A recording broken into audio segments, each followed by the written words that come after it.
Channel 10. Today's podcast is brought to you by channel10podcast.com. That's right, that's the official Channel 10 podcast website.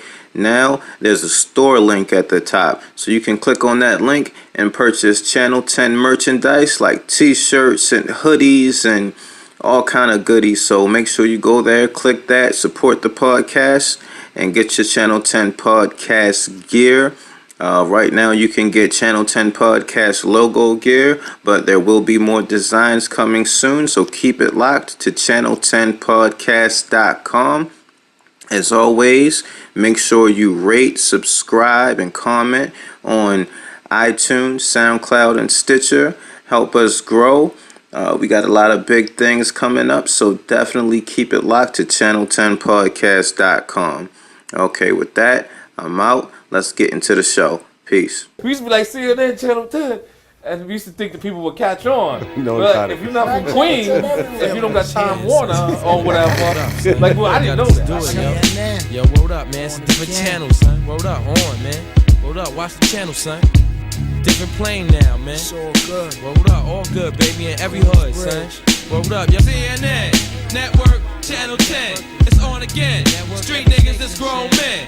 Bold face, gat in your face. Stay in place, yo, crime lace. Cast more beef than Scarface. CNN Network, Channel 10. It's on again. Street niggas, that's grown men. Bold face, gat in your face. Stay in place, yo. Call is now being recorded. I just hit record. Alright. Okay, yeah. This used to be a pineapple Fanta and it's orange. So you can only imagine what you put in it. You know, for real, like I'm still on the fence. I don't know. Like I'm curious to try that shit and see how it is. What, lean? Yeah. I mean, I had a homeboy one time who said that he was addicted to it, and he had to stop drinking it.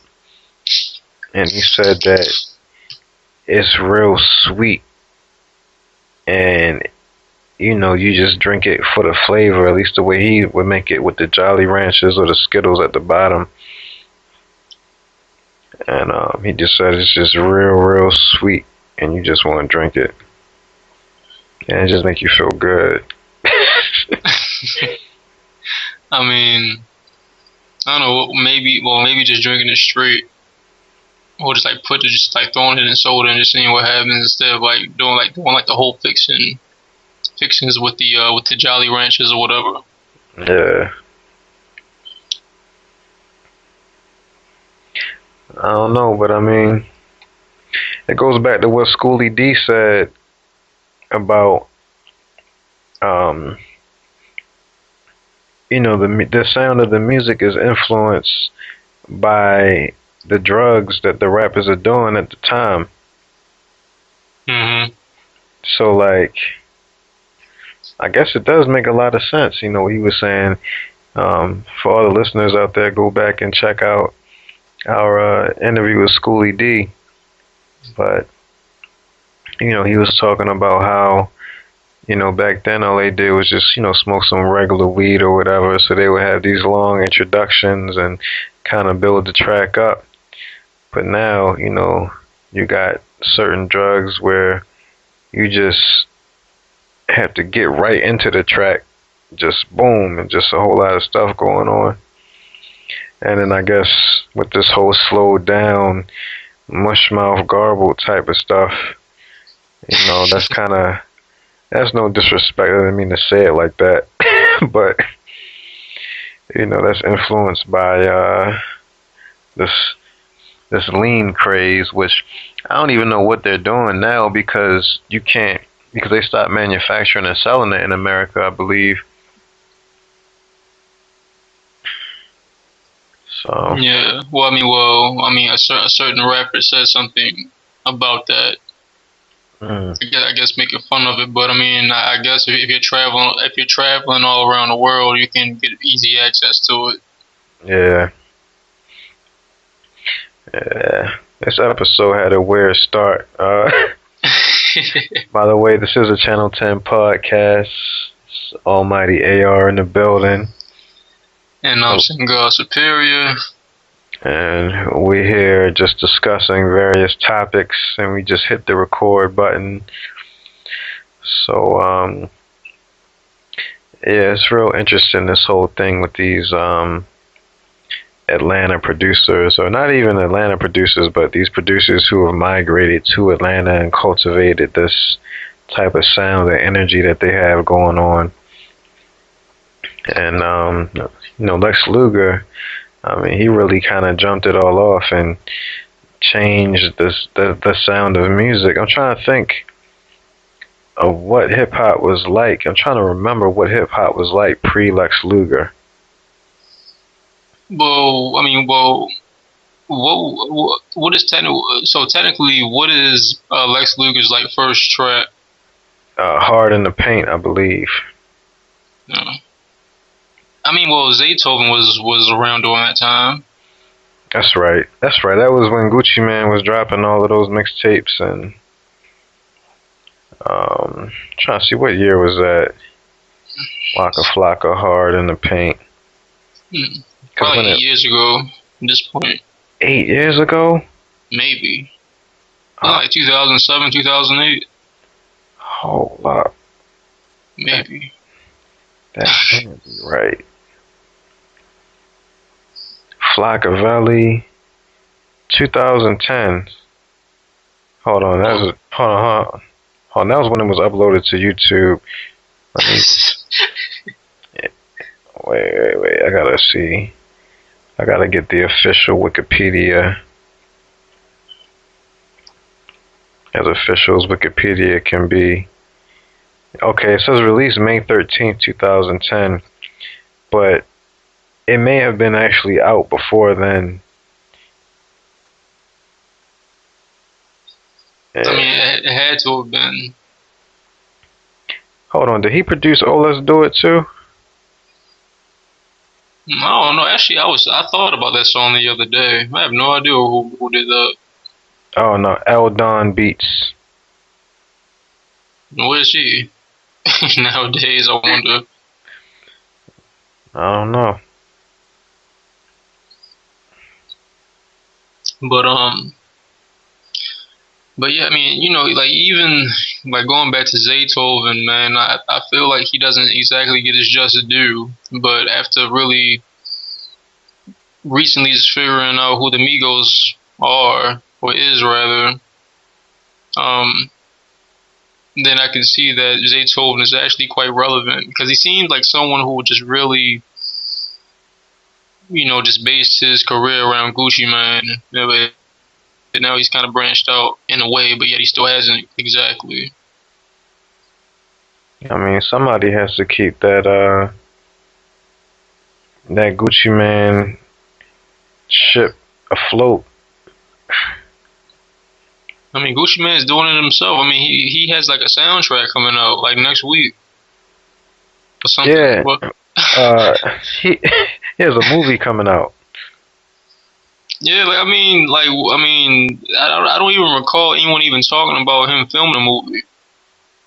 Yeah, somebody said something about whether Gucci Mane is in jail or not. It makes no difference. Yeah, pretty much.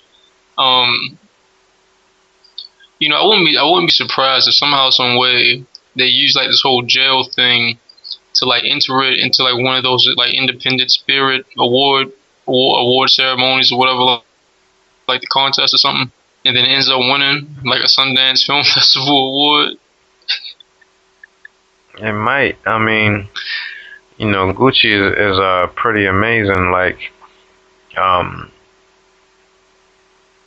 it's like basically he's like the Eazy-E of Atlanta for the new millennium. Because like when you think about Migos, I think even Migos. Because Migos come through Zaytoven. Like all roads lead back to Gucci Mane at some point after a certain time period. Yeah, Migos, Young Thug. McConan. Yeah. And then just all the producers as well. Then Waka Flocka. And, you know, like Lex Luger, who we were just talking about. You know, 808 Mafia, TM88, and Southside, and all these people. Oh yeah, and of course, Mike Will Made It. Because you know the classic Atrium freestyle. I always forget that that's a Mike Will Made It beat. Now, doesn't Future have like some kind of weird connection with Gucci Mane? I don't know. I mean, I'm sure he does, but you know, he came up through the Dungeon family. Man, the way he talks, he came up by himself selling crack on a corner. Yeah, but then he did say something about how, you know, his was it his uncle or his cousin or whatever, Rico Wade, you know, would bring him to the studio and stuff. So, I mean, you know, he came up by himself, I guess, but you know, he was around that type of or you know, is from that cloth, you know, that family or whatever. Well, I mean, so I guess in the midst of this post NWA movie era, have you noticed like way more people wearing like NWA apparel? Oh yeah, I mean, there's a website where you can go and make like a straight out or whatever type of meme for yourself, and I've been seeing a lot of straight out of Baltimore t-shirts and hats, or straight out of West Side, or I think I saw one that said straight out of Edmondson or something like that. So there is a lot of that going on. You know, it's something about if people get like a shirt that's specific to like their city, but they wear it inside the city. I don't really see the point. That's what I've always said too. Matter of fact, the other day I was eating in this family restaurant type spot, Sorrento's in Arbutus, which is an area, I guess, it's Baltimore County. And I noticed, you know, a lot of Orioles gear, a lot of Natty Boh shirts. For people who don't know, Natty Boh is a famous Baltimore beer, and the logo is, you know, basically synonymous with Baltimore. And, you know, like a lot of Ravens gear and stuff like that. And it's just like, you know, Drake had that line where he said, hardly home, but always reppin'. But it's like, this is like always home and always reppin'. I mean, you know, like, I mean, I guess like Orioles gear and like Ravens gear, I mean, I guess I can see that. But and it may even like Natty Boh shirts, because it's like really more of like, I guess, like a cultural thing. But if it's like something like straight out of Baltimore, or I don't know, like an all black shirt that says "Got Baltimore," you know, it's probably based on like the Got Milk campaign or something like that. Oh yeah. Then it's just like a step too far for me. And even like with those Be More hats. Oh yeah, man, I used to hate those. Like, but then it's something to do when you're outside of the city, but when you're here, it's like, okay. Yeah, I don't know, man. It's a weird phenomenon. Yeah, but yeah, man. I guess it makes sense, you know, people showing pride in that city and stuff like that, but I don't know, you're already here. Yeah, and I mean, yeah, and but yeah, well, I asked you that NWA question because I see a lot of that going on right now. Even out there in Oklahoma. Yeah, a lot of people like it's wearing like a shirt that has a picture of NWA on it, or they may have like the NWA hat with their banged up Vans with a hole in them, with maybe some paint splattered jeans on that are rolled up to the knees with a Hawaiian shirt on.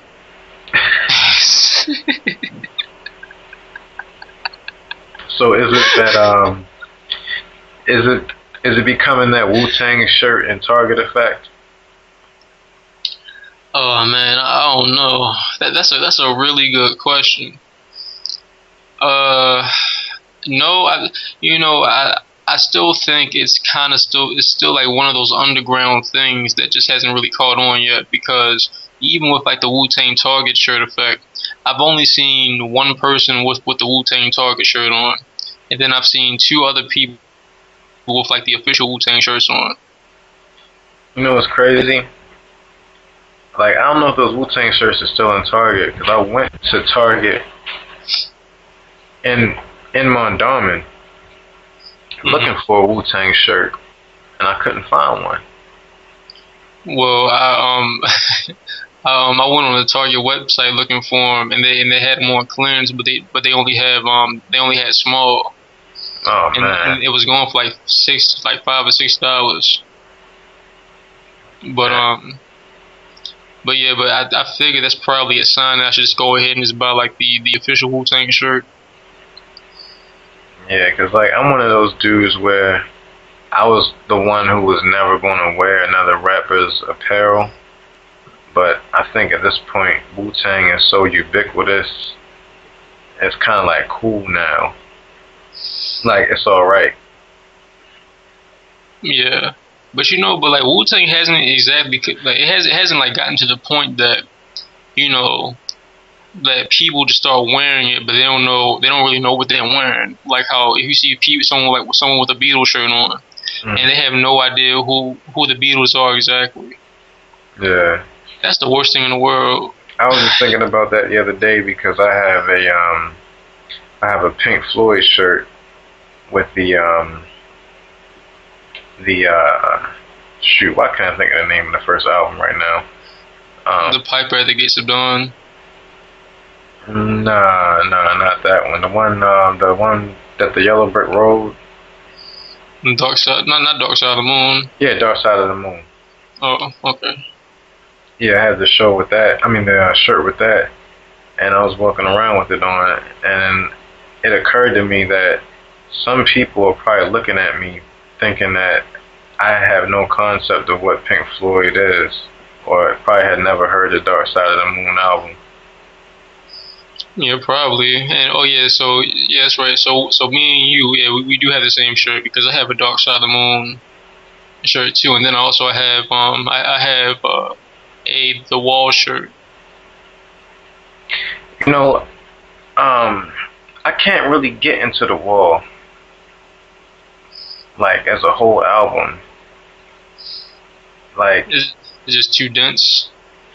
I don't know, it just didn't hit me musically right yet, and I've tried to listen to it a couple times, but I don't know. I guess every time I listen to it, I'm expecting to hear something that's more similar to Dark Side of the Moon, and I hear people say that The Wall is their best album, and I do like the actual. I think the song is The Wall, but yeah. I don't know. I really have to sit down and listen to it some more. I'm still on the fence about whether I like Dark Side of the Moon or their first album best. Now, was their first album, was that when like their underground album, I guess, before they made it, or? Yeah. Okay. Yeah, it was like one of those I guess like one of those underground hippie albums, but they also like recorded that in Abbey Road Studios when the Beatles were making probably Let It Be or one of those albums, like in the next studio over or some shit like that. but it wasn't under Roger Waters. It was under Sid Barrett being the lead singer of it. So it's like really like trippy, and he's just saying like some crazy off the wall shit. It doesn't make any sense, and he always admitted that like his lyrics don't really make any sense, but he likes to put words together that sound good. So it's kind of interesting. I mean, that's an interesting form of lyricism, though. Like just playing with syllables that sound good together. Like, I mean, yeah. And you know, parts of it might make some sense and parts of it might not, but it just sounds cool. Like when I think about Sean Price, you know, he does that sometimes. Or like I think even Ghostface sometimes on a lot of his earlier stuff. Oh yeah, or even like two or three episodes ago when we were talking about Joel Santana. Oh yeah. And how you like that? What's that line from Santana's sound? Which one? You talking about the whole selection? No, it was something else that he said. Like I think like kind of after that or something. It was like Kurt Cobain. Work it. I know you thirsty. You had a lot of that in there. Yeah.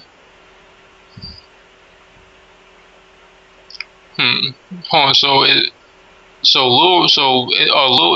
Lil Reese and Reese the same person? Probably. Okay, well, he has a song called Reese Man LaFleur too. Man, I think Gucci Mane is gonna become a fucking cultural icon within like the next 3 years. Oh yes, right. That's because I think Reese is doing he's doing a whole project with Zaytoven. Oh. Yeah, they got ReeseLaFleur.com. And that's it's only for that one mixtape. Looks like it, yeah. Well, I mean, see, that's the thing. It just kind of seems like a waste to me to have like a website dedicated to like one mixtape.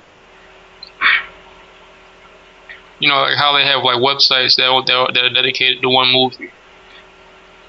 Yeah, I was just about to mention that. And like, I guess they keep these websites up forever, because you know the Space Jam website is still up. I remember you told me that. Let me see. Is it Space? I'm assuming it's SpaceJam.com. I don't know, but I do know that it's often okay, and it's like looked at as a relic of old web design. Oh, it looks pretty old. Hell yeah. On and now on DVD. Damn, 2003. What, 12 years old? Damn. I wonder if there will be like some type of like weird academic web design studies or some type of weird cultural studies based around the Space Jam website and other like old websites that are still around. Yeah. I mean, we're on HTML5 now. That original website was probably done like HTML2 or something like that. They probably made the images for that on Microsoft Paint. I wonder if NPR has like some type of special, some type of like series like on old web design or something like that, or like a cover story on the Space Jam website, and they probably went to the people at Warner Brothers to ask why do they still pay to have the Space Jam website up. But I mean, like every time there's a new format, you know, you can put some type of update on it, like how they have it on DVD, and I guess, you know, eventually it'll be on Blu-ray, and then maybe it'll be on, you know, some type of streaming service, and then maybe it'll be on Oculus Rift or some type of 3D holographic thing in the future. I mean, well, I don't know. Maybe Michael Jordan pays for it. Maybe he likes to look at it.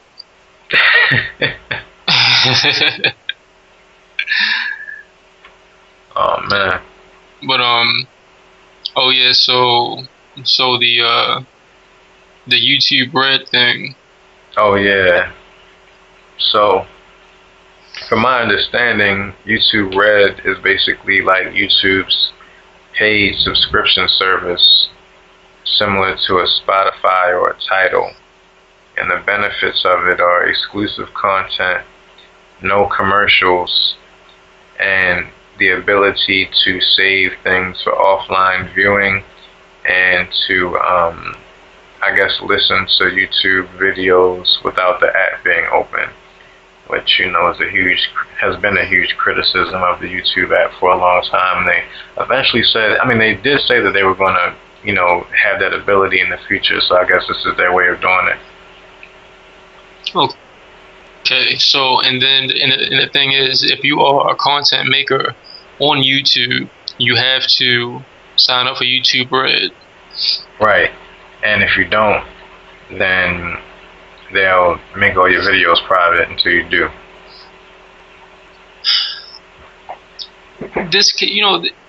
This kind of sounds like Google Plus all over again. I don't think it's that bad. I don't know, like, it's kind of, I don't really see it as being that bad because, you're getting additional service and you're paying for it, and it's, supposedly it's going to lead to the content creators getting more money, based off of the subscriptions versus, just straight advertising money. So I just think that they're upset because they're being forced into it. And I think maybe for certain people, I don't know, because I believe that their content is still going to be viewable by people who don't subscribe to YouTube Red. So okay, well, and I was going to say that's the issue, but here's the issue with this whole YouTube Red thing that I kind of see, and it kind of goes to the people who illegally upload things that they're not supposed to be uploading that we are able to see. So, like, for example, YouTube is kind of like the Wild West for real. Like, people they just upload everything. Ever since, people could go past, 30 minutes, it's just been crazy. So you have all these old history channel documentaries from back in the day that I remember watching when I was a kid, or Discovery Channel. And for example, I've been catching up on the presidential debates on YouTube. So if YouTube Red comes into play, I imagine that it will force people to not upload things like that I can just freely watch. Well, does now when you watch these things, do they have advertisements on them? Some do, some don't. Because I do know, like when you upload certain music illegally, what it'll do is, I guess, it searches a database, and I might have this option with my distribution. If anybody were to upload one of my songs, I get the money from it. So it'll automatically put ads on it that I get for someone else uploading it. And I think it works like that with like a lot of movies and stuff too. Oh, that's what's up. Because because like, for example, like these presidential debates, they're like, I've watched, I think I'm on like the third one. There are no commercial breaks at all, nothing. I just get one advertisement in the very beginning that I can skip within like the first 4 seconds. I do think that the networks are probably getting some money for that.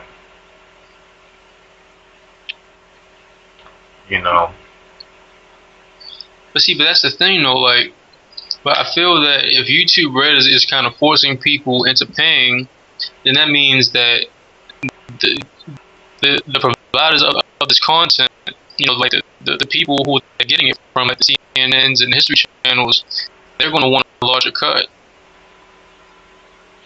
Yeah, I mean, I guess they'll just have to take a cut of the streaming. But I think their marketing people are smart enough to know that the people who are watching it on YouTube probably are not going to watch it on TV. So you might as well get what you can out of these people, you know? Mm. And I guess it goes to like the whole Spotify type thing, to where this is somebody who could be illegally downloading something, but instead you're streaming it on Spotify and you're making less money, but this person probably wasn't going to buy it anyway. So, you know, at least get something for it. You know, I don't know. I've been thinking about doing it, but I'm getting so tired of like subscription-based services already, and I only have 2. Which are those? Amazon and Netflix. And I've been thinking about getting rid of Netflix. Damn. I have Amazon, Netflix, Hulu, Audible, where you can go to audibletrial.com/channel10 and get a free 30-day trial. So go do that, everybody. So I have Amazon, Netflix, Hulu, Audible, Tidal, Spotify,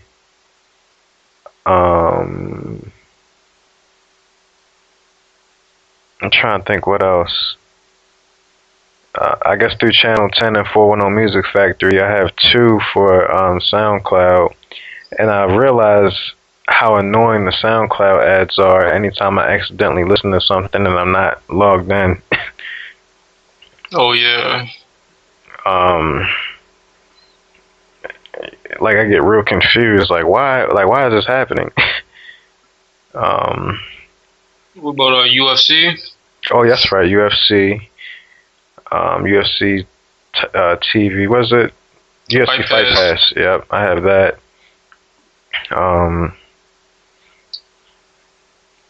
Is that it? Which I don't know. That it does add up to quite a bit a month. I mean, like me. I mean, like really. I mean, I think technically I would probably be better off with just like using Netflix. Like just for streaming purposes more than Amazon, but I use Prime to get, you know, books and everything that I need in a timely fashion. So then I figured that maybe I should just get rid of Netflix and just deal with Prime. Then you won't have Narcos. Yeah, I know. I don't know. I mean, I can survive without Narcos. So I mean, it's a good show, but it's nothing that I don't feel like my life depends on it. Also, I haven't used the Amazon streaming in a while. Occasionally, I'll use the music aspect of it. I haven't used Netflix in a while, and I haven't used Hulu in a while. But I'm eventually going to use Hulu again to catch up on Empire, and I do use it to watch the occasional South Park episode or The Daily Show, which I haven't watched since Trevor Noah's been on there, and I've been meaning to go back and look at that. See, I'm waiting for like all the South Park episodes to build up so I can just watch them. Yeah, it's been like a whole day. Well, shit, I don't even have a whole day no more, so I don't know. It'll have to be segmented. Yeah. Oh man, I swear I forgot to tell you about these liberal people at work, man. Oh man. The liberal regime or something. Like, all right, so first of all, I had like my very first like true disgruntled customer. So we have like we have like this charity organization that that customers can donate to, and like the way you donate is that like they round up your total to like the next dollar amount. Mm-hmm. And then so if you like, so I guess what if it takes like 25 cents to get to like from 15.45 to $16 even, Right. then you contribute like that 20 cents or whatever. So well, I guess it'll be more than that, but anyway, 55. yeah, 55 cents. So I had this guy come in, and the thing is, like, he's like this older white guy or whatever, but whenever like he comes in the morning, like on a Saturday, he's always kind of like an asshole, and he's been in my line before. So he comes up, and he's kind of just being like an asshole or whatever, and he's like, "Yeah, I'm running late," and so I guess I felt like he told me that so I could kind of hurry up. But anyway, while he was like trying to give me the money, it's like a $10 order, 10 something or whatever like that. He gives me a $100 bill, and he's like trying to give me correct change. And so I'm looking at him, and he keeps saying like he's running late, and he just like looks mad. And I'm like, well, if you just donate, it was rounded off to the next dollar amount. And he's like, no, whatever like that. And I'm like, okay. So I'm just looking at him, and he's still trying to figure out this change thing. And I'm like, look, man, if you just do this, just round it off, I mean, you'll be fine. It will take less time. He's like, no, what are you talking about? I'm like, I said, you're sitting here. I was like, you're sitting here, you're counting out change. You just said that you're running late. So how is this really helping you? I said, if you just let me round it off, everything will be fine, and I can just give you the money, you can leave. And he's like, all right, shit, all right, just do it, whatever. So I do it, and then he looks at the screen. He's like, wait, I didn't donate anything. I said, you just told me to do it. I didn't donate shit. Whatever. All right, just give me my money. And then so he's like, you really need to work on your stuff. You got to work on your presentation. That was all fucked up. And then he just storms off, and I'm like, have a blessed day. And like the customer, they were just looking at the whole trans. They didn't even understand like why that guy was like being such a bitch, man. Because he donated 15 cents. It was 15 cents. So he'll probably never come in my line ever again. Go to. What'd you say? What did his 15 cents go to, or go towards? Something regarding vitamins. A very liberal cause. I'm about to say so. Nothing real. Yeah, pretty much nothing real. And not that it probably would have gone to anywhere anyway. It probably goes to administrative fees, but that's another story. And see, and that's the thing. Like when I do tell them like what it's about, they keep asking me about does it go to administrative services, and I'm like, I don't know. All I know is that I gotta ask you if you want to donate. Like, how are you supposed to know the inner workings of this whole other organization that you're not a part of? You get some, these liberal, like some of them even ask me like who the CEO is. I'm like, I don't know. I had somebody ask me who the CEO of my job is, and I had no idea. So I was trying to stall for time while I could Google it real quick.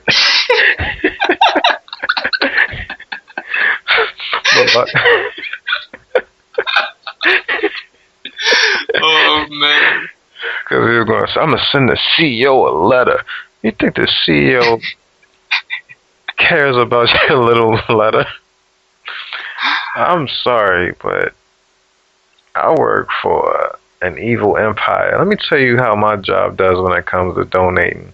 So, I guess, fuck it. I work for the power company in the region. So,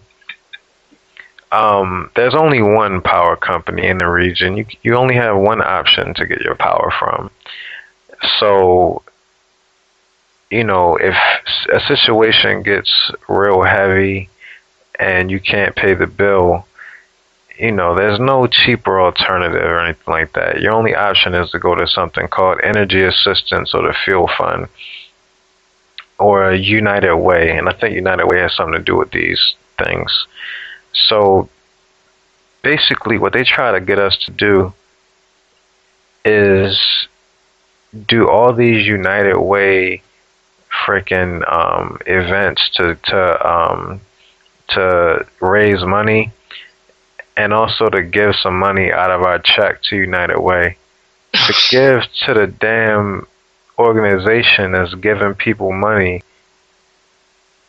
that they need so that this company won't cut the power off.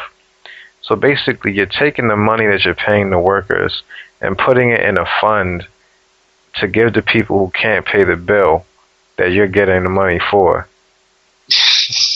And then you're making it look like you're doing some type of amazing charitable thing, when really you're charging people something that they can't pay, and you're taking money from the employees to give it to the people who can't pay to give back to you. And trying to make it look like it's something good. Yeah, so, and then they send all these emails talking about all this type of stuff that, you know, is so good, such a good thing. But I'm sitting here looking like, if I want to donate to United Way, I'll do that on my own. I'm not doing it to make this company look good.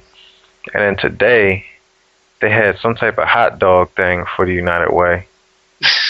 And you know, that article just came, not article, but that study just came out from the World Health Organization talking about how hot dogs give you cancer. And somebody mentioned that. I was walking past, and somebody was like, "Oh yeah, we got these hot dogs." And somebody said, "Well, yeah, well, you know, they cause cancer. It just came out." I was like, "Really?" Like, yeah. So you're giving people food that gives them cancer to raise money, so they can pay a bill to you that they can't pay. Damn, I don't know what to say about this shit, man. That's what happens when you have a freaking monopoly. Yeah, pretty much. And oh yeah, and then like, man, and these like another element about dealing with these liberals is that they really like the way they talk about the natural products that they're buying. So, you know, I think I've told you this before about like the whole thing about plastic and, you know, people bringing their own bags and everything like that. So, you know, they're like two schools. They're like, so there are people who just don't really care, and you know, they want their meat separated from, you know, or chemicals separated from, like, you know, dry things. There are other people who don't care because they're so dedicated to saving trees that you know, they don't understand why people worry about contamination so much when you gotta save these trees. But if, let's say, if they don't have their bag, then they get really upset and kind of mad at you because they have to use one of the plastic bags that are provided for free for you, for, you know, for their convenience. But they say only use one bag when they buy $70 worth of shit. And you tell them there's like physically no way, literally, that you can fit everything in this one bag. And they'll tell you try it anyway. And then you do it, and then as soon as they pick it up, it just breaks. And then they get madder at you because then you gotta put it in another bag, and then you gotta use maybe 2 or 3 bags. But there was this one chick who came in the line, and you can tell she's like mad liberal. She's white. She has dreads. She has like personality glasses. I'm sure of it, and she has like a polka dot dress on. So she has like her bag or whatever like that, and of course she buys all this shit, and she wants me to pack it in there. But it's like the way you probably bag, it just really didn't fit. It didn't fit with what she wanted me to do, because technically the way that she wanted me to bag it, all of her shit would have just been fucked up, everything. And so I felt kind of weird doing it, but she told me to do it, and then so I was like, do you want me to separate the chemicals? And she's like, what chemicals? And I'm like, well, I see that you have some kind of like weird plastic contraption, looks like lotion or something. Do you want me to like separate it? And she's like, no, because they aren't chemicals. I'm like, okay. So I just started putting it in a bag, and then she just goes on this rant about, see, I buy natural things. See, these aren't chemicals, I don't think. Are they chemicals? And then she starts asking me if they're chemicals. So then she takes out all the chemicals, and she starts looking on the back of them to see if they have chemicals in them. Everything is a daggone chemical. Oh man, like I can go on for days with these fucking people. Like it made no sense. Like chemicals are natural. Some chemicals are artificial. I don't know. I mean, this is why you need to go to channel10podcast.com and buy some merchandise so we don't have to go through this. Like, y'all hear the advertisement in the beginning of the show. Man, y'all need to sign up for Audible. Y'all need to buy some merchandise. Y'all need to go on channel10podcast.com. Y'all need to click on that Amazon link and order some stuff so that we can get our little commission. Because you see the type of things that we have to go through in addition to bringing you this great content every week. Yeah, man. It's I guess our we could do testimonies now. Our testimonies could be this bullshit, the shit that we gotta go through. I know, right? Like real talk, freaking. It just bugs me out. Like, you talking about this all natural chemical. There's chemicals in the plastic that you house your chemicals in. Man, yo, I told someone that she got really upset. This was like 2 weeks. I forgot to tell you about that shit. She said, and I shouldn't have said it, but I just got really fed up with all these people keep telling me to save my trees when I ask them, you know, if paper or plastic is fine. I said, she was like, no, save your trees. I have my own bags. I'm like, okay. And then, but she only buys shit from the vitamin section. And then she starts going on and on about plastic and how it destroys the environment. And I'm looking, she has like fucking 10 things, like 10 plastic bottles of vitamins with gelatin capsules. And I'm just looking at them, you know, just go across like the conveyor belt as I'm scanning them. I'm like, well, that's cool and all, but you know these are made with plastic, right? That's not the point. That's not the point. No, that's not the point. This is different. It's different because it's something that you want. Yeah, well, yeah. I really didn't get that shit. That's different. And then she hurried up and she made sure that she paid with credit. Usually it'd be cash. She just swiped the card real quick and left after I said that. You have a fucking plastic card. I didn't think about that. But I mean, that's the thing. But now you have Apple Pay now, so people, man, yo, like now it's like a social group. If you have Apple Pay or if you use your chip, and so like the chip thing doesn't work right now. It's going to start working next year, and so people get really uppity if they can't use their chip because they want to be safe. Oh my god! It's like like they never heard the term "be safe." Be safe, though, and it's funny because Tax Stone made it a thing, like saying "be safe," though. But that's just what we say. Like, you know, you chilling with your people, and you just like, you know, be safe. That's like saying goodbye, because you don't know. You don't know if somebody, when they walk away from you, if something's going to happen to them.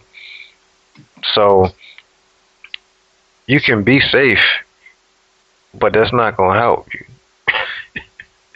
You can use your chip, but that's not going to help you, because once chips start proliferating and it becomes more lucrative to the people who are scammers to figure out a way to hack that joint, they're going to hack it. It's like how for a while there were no viruses on Mac computers, But then Mac computers started proliferating, and it became more lucrative to make viruses for Macs. Yeah, I mean, well, you come here one day and tell one of these chip users that, and see what happens to you. I'm not gonna lie though, I do want a chip, like, because it's some fly next level tech stuff. Even though it's not really, because other countries have had it for a very long time. Yeah. But my girlfriend, she got a credit card and she has a chip on her card, and her card is from the same company that mine is from, but I don't have a chip. So I'm thinking about getting the same card that she has, and hopefully, if I get approved for that, not only will I have a chip, but it'll increase my available credit, which will increase my credit score. So I can get a chip and raise my credit score at the same damn time. Well, I mean, you should be getting a chip next year, though. Okay. Because I'm getting a chip next year. I just got a new debit card for my main bank, which is one of the main debit card issuers in the United States, which I recently found out. And I was like, oh, maybe they'll give me a chip, but they didn't. But they're switching from MasterCard to Visa. It was like a big story in the news about it. So maybe once they make that switch, then I'll have my chip. The whole chip thing is like a law, like by 2016, all cards have to have chips or something. I can't see them doing that by 2016 because you have all these businesses that, or maybe they have to have both, because you have all these businesses, these small businesses that they can't afford to upgrade their equipment for that. And I guess Square is going to have to come out with something for it. I feel like this whole chip thing just kind of makes people more lazy than what they are. So the 1/4 of a calorie that you burn to pick your card up and swipe it, now you don't have to do. You just have to stick it in somewhere and wait for it to beep. I mean, I guess to the defense of the chip, though, the credit and debit system that we use is like extremely antiquated. But the one thing that bugs me out is how you have the option to use credit or debit. Yeah, I don't understand that. Well, they actually work on two different systems, and I think people feel safer because you have to put in a PIN code for debit, but I think that's the older, less secure system than the credit one. I mean, well, I find that personally, like in my experience, people use credit way more because they're just fucking lazy. Because they don't want to think to try to remember the debit code. Yeah, you know what? I initially started doing it out of laziness, but actually, it's actually takes more effort to do that because they have to give you a receipt, then you have to sign it and give it back. Like the whole process of using it is way more drawn out than just putting in your PIN code. I mean, in certain places, but if you're like in a large store, then no. Like, people just say credit, or they just press the one button, and then they just like get the pen and just draw a line real quick. maybe with like one squiggle. Yeah, I've come up with some creative signatures. I must agree. I must admit. Yeah, so I don't know, man. Like when I just see people do that, or like I can tell because like people like really think that we take the chips. So what they'll do is that they'll just like stick like the card in, and they just assume that it's just going to beep by itself to let the person know that that's finished. And I don't know. It's something it seems so lazy. And then people get really upset if they got to swipe that card. I mean, some just get upset because they just can't stick the thing in. Just wait for it to do the work for them. I don't know. I mean, we're in the transition to a more cashless society. I was just listening to something on NPR about how I think in Denmark, I think some very small percentage of transactions are still done with cash, and most people pay with their phone or with a chip. And like how it's beneficial in a lot of, I didn't listen to the whole thing, but basically it's beneficial in a lot of ways and it's detrimental in a lot of ways as well. But me, I would like to have money in all forms. So I want to have money in like one or two checking accounts. I want to have my emergency stash in my savings account. I want to have my credit card pretty clear, so I always have access to that. I need a cash. I need a stash of cash in a shoebox, and I need bricks of gold and some stocks. So you made copper. Copper. Yeah, copper. It seems like copper is starting to make a comeback in the medical profession. That's a good look, man. I might have to buy some copper and buy some stocks and some copper or something. Yeah, like apparently the Egyptians used copper to treat like chest infections, and so now a lot of the medical people, they're trying to figure out ways to implement copper onto like certain machines that they use to to make them less infection prone or infection whatever. Do they know why copper is less infection prone, or some ancient Egyptian secret that was lost from the libraries of Alexandria? I think it's a little bit of both. I think they don't exactly really understand why, just like the properties that form copper, just for whatever reason, just kind of like that. So they want to start using it. Well, as they say, all roads lead back to Africa.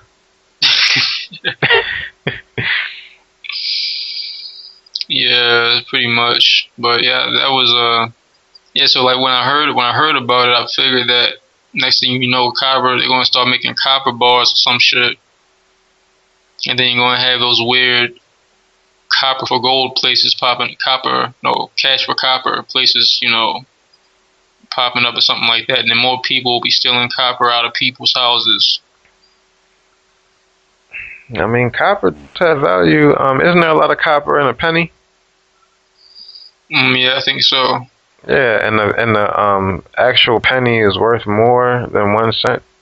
Yeah, it's crazy when you think of that. So I guess the question is, how do you make more money off of 1 penny? Melt it down and sell it, which is a federal offense. Oh, it is? Yeah, you can't destroy U.S. currency. It's illegal. Even though U.S. currency isn't even printed by the United States, it's printed by the world, not the World Bank, but the central bank, which is a private company. And the paper that supplies the bank to make the money is a private company. They've been in business with the government since the 18th century. You talking about the actual paper company? Yeah. Oh man. Yeah, that doesn't creep you out. I don't know what will. But stay woke. But I mean, well, so technically, if you're like in front of Obama or whatever like that, and you just get the $100 bill and just rip it in front of his face, that's a federal offense. Yeah, you're destroying currency, U.S. currency. Well, damn, well, Dead Press should have been locked up a long time ago. and burning a U.S. flag is a federal offense. See, that's the thing about burning the U.S. flag, because if you're a company and you just make a print of the U.S. flag, technically, it's not a part of the government. The government didn't make it. I mean, look at like all those flags, like different Fourth of July like shirts that you see like at a 99-cent store around 4th of July. This makes no sense. I mean, that's a good point. I wonder if it has to be a current U.S. flag, or can it be the one with 48 stars? That's interesting. That's a good point. Like, what if you have like a replica? Yeah, but it's just missing like 1 star. Is it still a U.S. flag? Yeah. Someone should do like a test case on that. Yeah, that is interesting. Or like, also too, I would think that free speech would cover at least some of it, though. I mean, but then wouldn't free speech cover destroying money?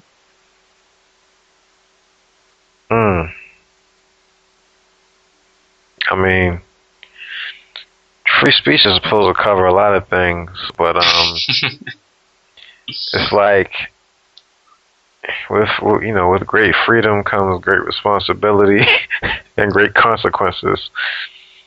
Because somebody was making a point, like, you can be one of those people who, when you're confronted by a police officer, you know all your rights and you know the letter of the law and you stick it to them because you know that you're right.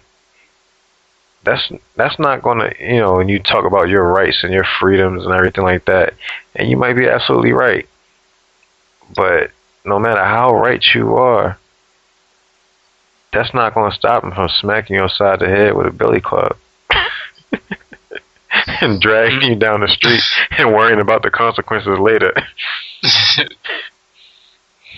Yeah, that's true. But see, but like I don't know. But now this whole thing with money, and you can't destroy it.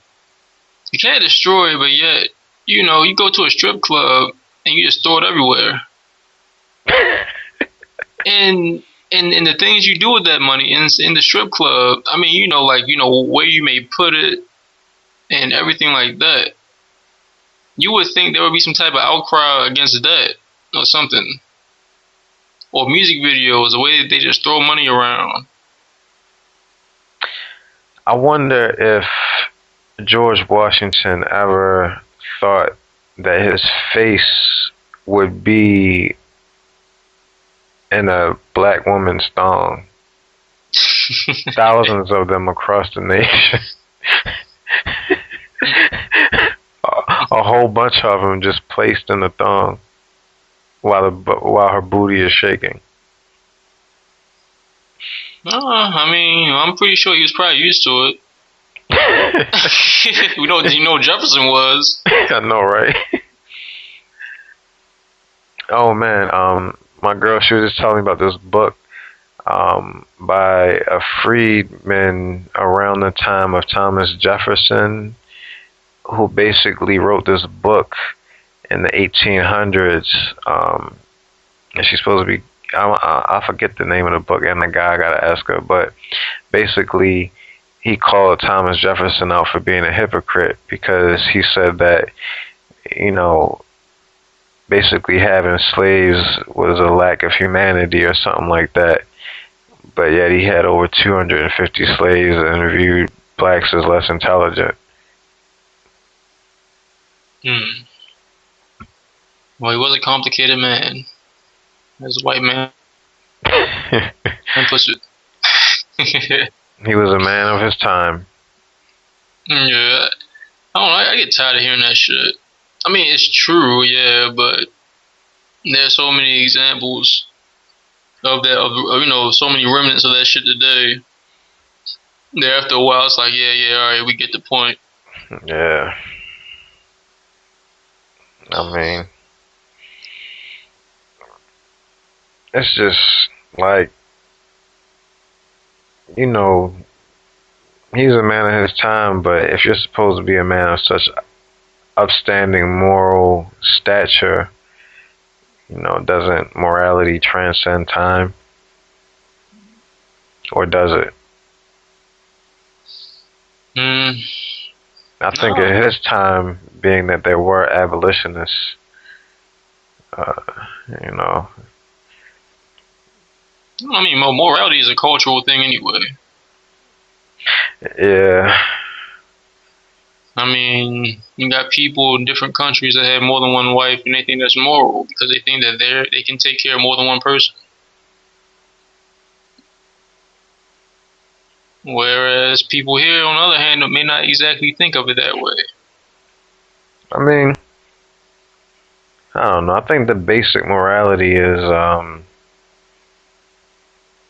don't harm, like don't do anything that's going to harm anybody else, and don't force people to do things that they don't want to do.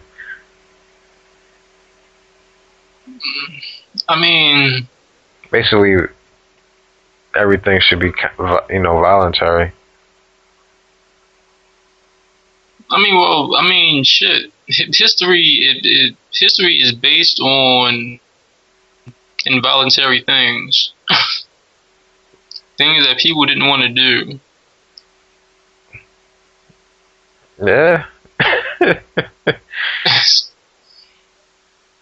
People, that's the thing, man. Like all you read about is it's nothing but stories of people getting killed or people being put in a situation and they couldn't do anything about it really, but then maybe they found a way to finally eventually get over it or some shit like that.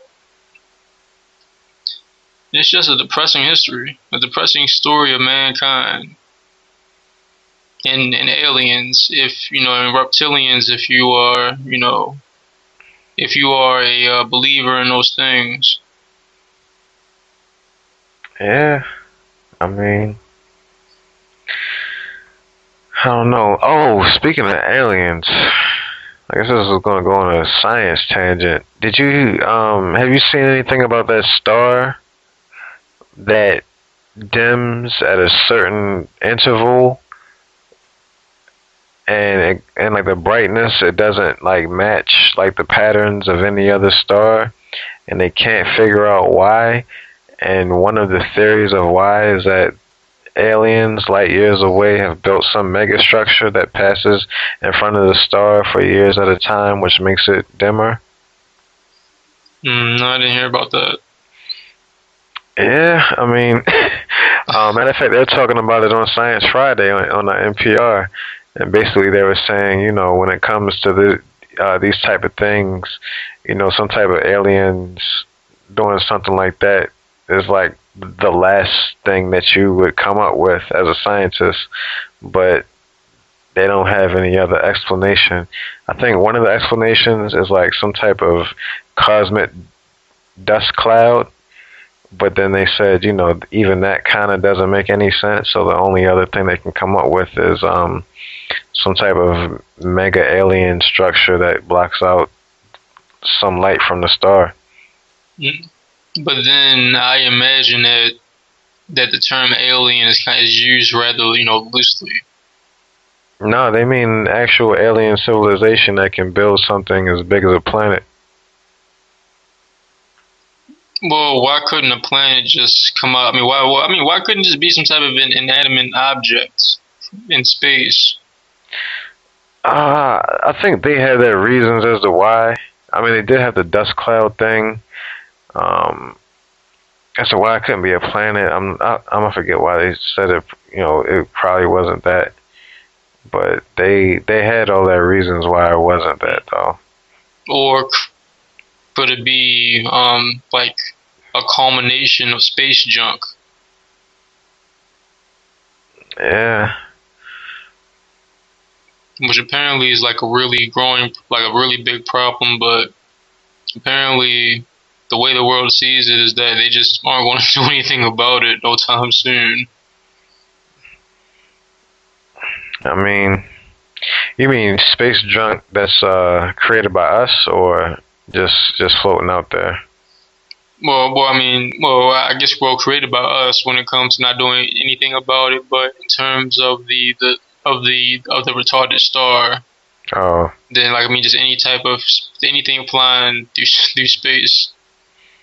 Yeah, I mean, it could be a lot of things flying through space that they don't know about. Like, some people believe that. I think Neil deGrasse Tyson was talking about this. It might be that the majority of planets don't orbit stars, but they're rogue planets just floating throughout space, and because they don't have any type of light source or anything like that, you wouldn't see them.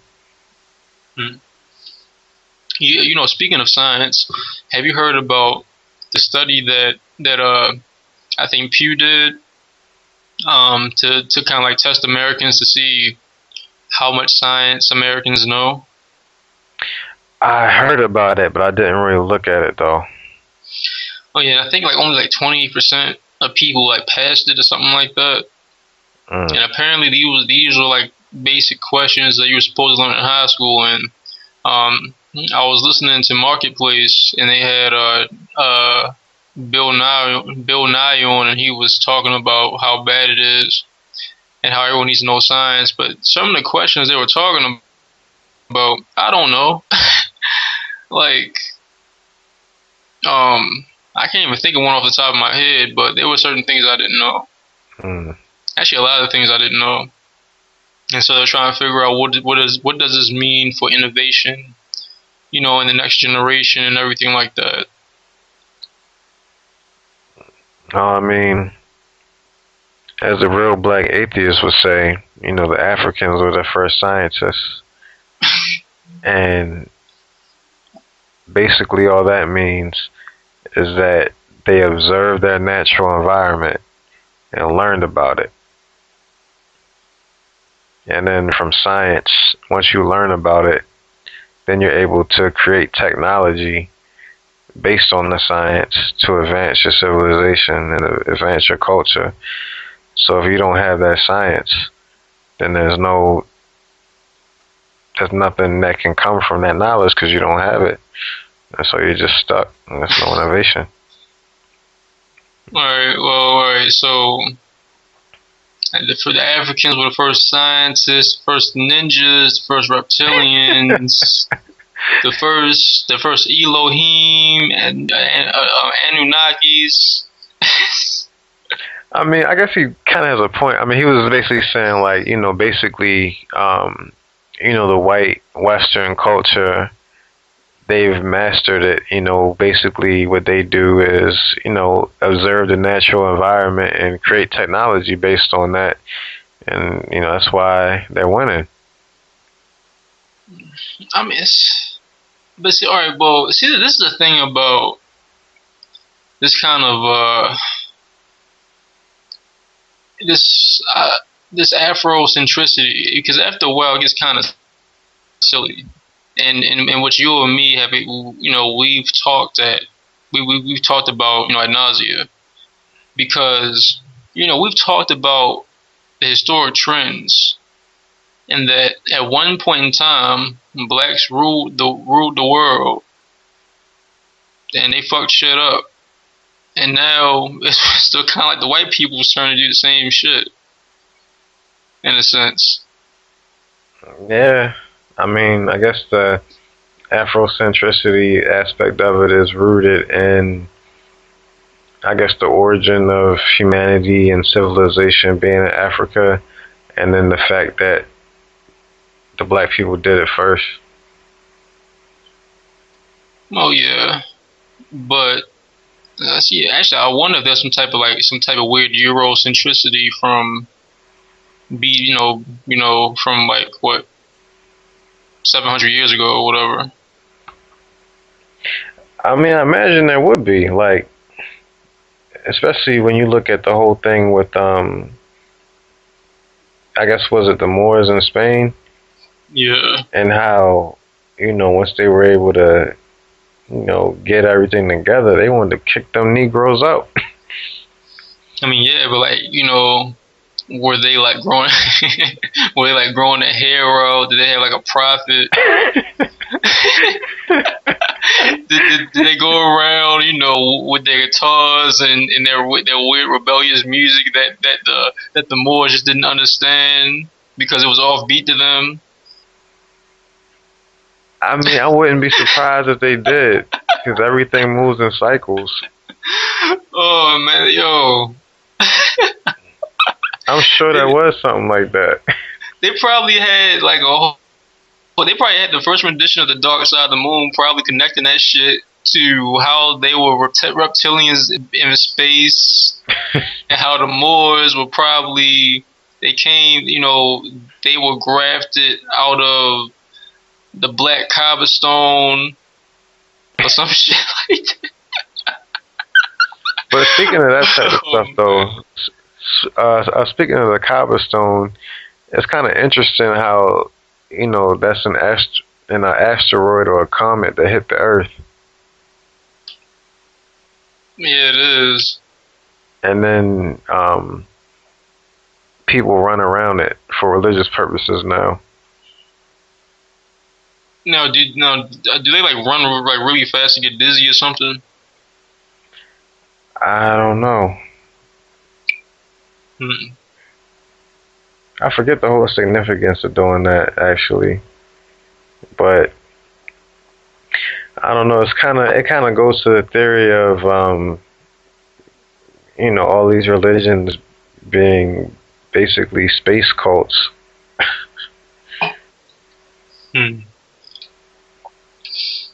Man, I need to watch the Reptilian Agenda again. I'm pretty sure it's on YouTube somewhere. I think, if I'm not mistaken, somebody was talking about David Icke and how he, even he doesn't really subscribe to that whole reptilian thing anymore. I mean, it seemed like he didn't subscribe to it on the movie or whatever it's called, documentary. I don't know. I mean, it's just a lot of interesting theories and things out there. Like, there's one thing I've been meaning to look at, which I guess is gaining some traction according to, the Deep Inside the Rabbit Hole podcast I listen to, is the whole flat Earth theory. Mm-hmm. That the Earth is not really I'm a ball, and that it's just a plane, and that there is no space. And I don't know, it gets kind of weird. But one of the things that they say is that our GPS isn't based on satellites; it's actually based on cell phone towers. And I was like, I need to look into that. But then I was listening to something, and then I heard somebody say that that's what our GPS is based off of. I was like, oh. I was thinking about it, it does kind of make sense. Well, that's interesting because I was listening to On Point one time, and they were talking about the modern space race, and they were saying, and one guy said that the issue with space junk is that it'll knock out a satellite that's used for GPS, and he's a specialist in space technology or something like that. So I don't know. Maybe because how on your phone there's one type of GPS you can use, but then you can turn on the super GPS and it uses up a lot of your battery. I guess it's the fine GPS or something that they call it. But maybe that one is based on the satellites. Well, we know that Google has some crazy shit up in space. That's all we know. And they were trying to buy the analog TV signals. Oh yeah, that's right. I don't. This is what I understand. So, but everything is digital now. So, I don't understand how there are still analog signals. Well, I think it's not that they were trying to buy the analog signals. They were just trying to buy the usage of certain frequencies. So what was it? UHF, ultra high frequency, VHF, very high frequency, and then HF, which is high frequency, which our TV channels were initially based off of. Like, that had to go back to the government so they can use it for whatever they want to use it for. And so now the digital frequency is, or like digital signals are being, broadcast on another frequency. So it's not that the frequency is digital or analog, it's the type of information that's going over it. Okay, so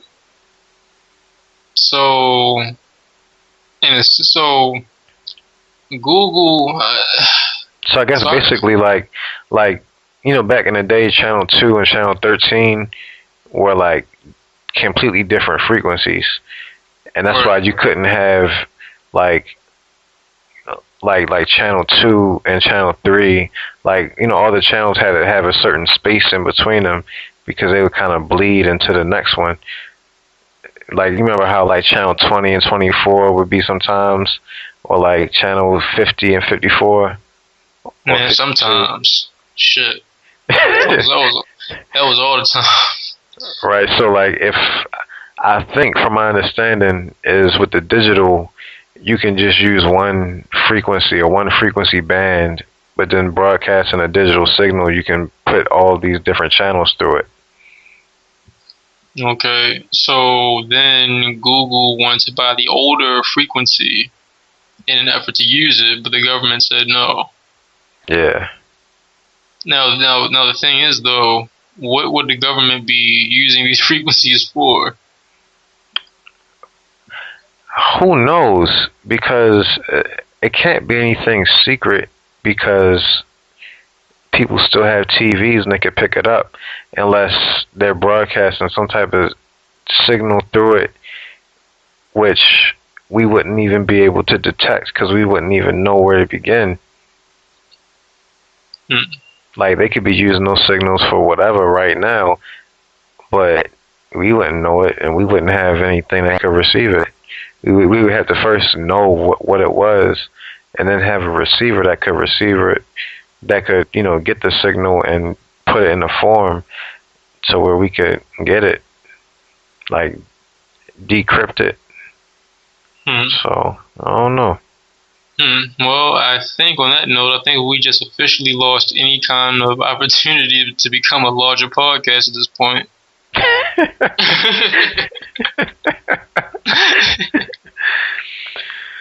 I mean, some of these episodes, we're just having conversation. I mean, we already, banged you in the head with some great interviews and some great hip-hop talk. But I think this, for anybody who's still listening at this point, it gives you an opportunity just to, I guess, get to know us and the type of weird shit that we think about sometimes. Yeah, that's true. I mean, I'm telling you, man, like, I'm waiting for like some historian to discover, like, white Rastas from 1,000 years ago or something. I mean, white Rastas in the Mediterranean. I mean, when you think about it, Jesus might have been the first Rasta.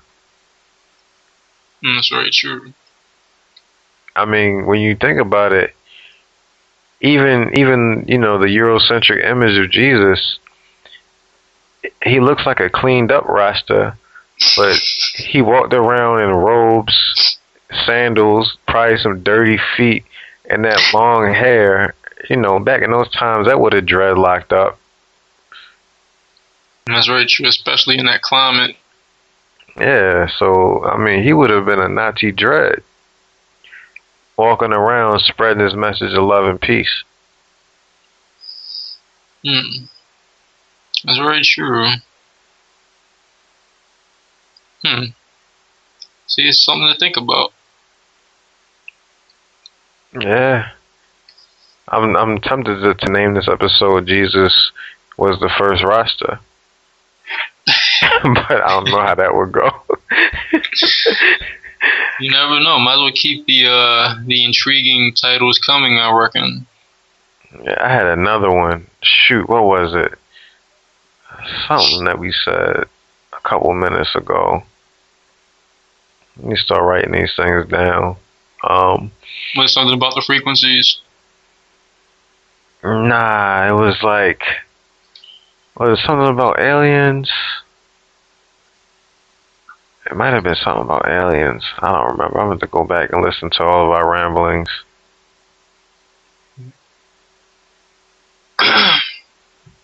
But I don't know.